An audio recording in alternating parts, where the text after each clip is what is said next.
Gió lên rồi căng vườn cho khoái, cát trèo lên ta nướng khô khoai. Gió lên rồi căng vườn theo gió, kéo dài cho tôm cá vô khoai.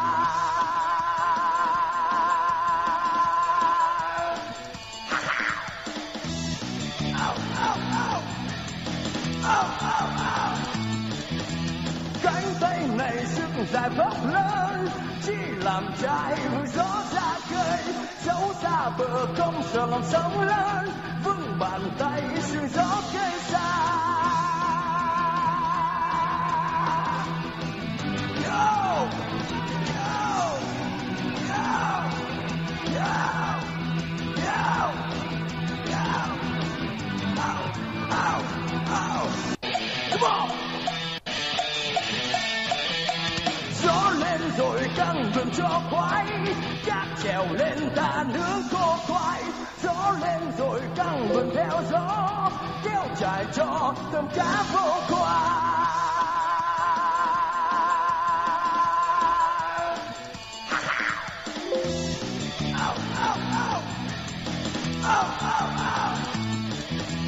Cánh tay này sức dài bốc lớn, chỉ làm trai vui gió ra khơi. Dẫu xa bờ không sợ lòng sóng lớn, vững bàn tay sương gió cây xa. Yo! Yo! Yo! Yo! Yo!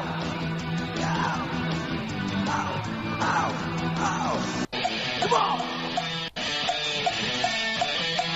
Gió lên rồi căng vườn cho khoái, cát trèo lên ta nướng khô khoai.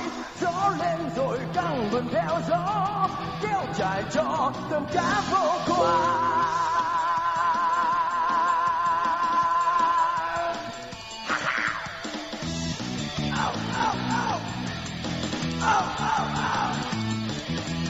Cánh tay này sức dài bốc lớn, chỉ làm trai vui gió ra khơi.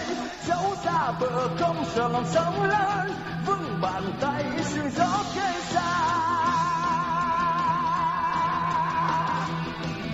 Yo! Yo! Yo! Yo! Yo! Yo! Ow! Ow! Ow! Come on! Gió lên rồi căng vườn cho khoái, cát trèo lên ta nướng khô khoai. Gió lên rồi căng vườn theo gió, kéo dài cho tôm cá vô khoai.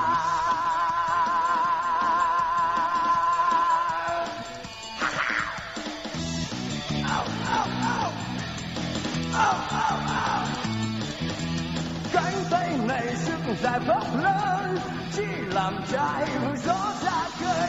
Dẫu xa bờ không sợ lòng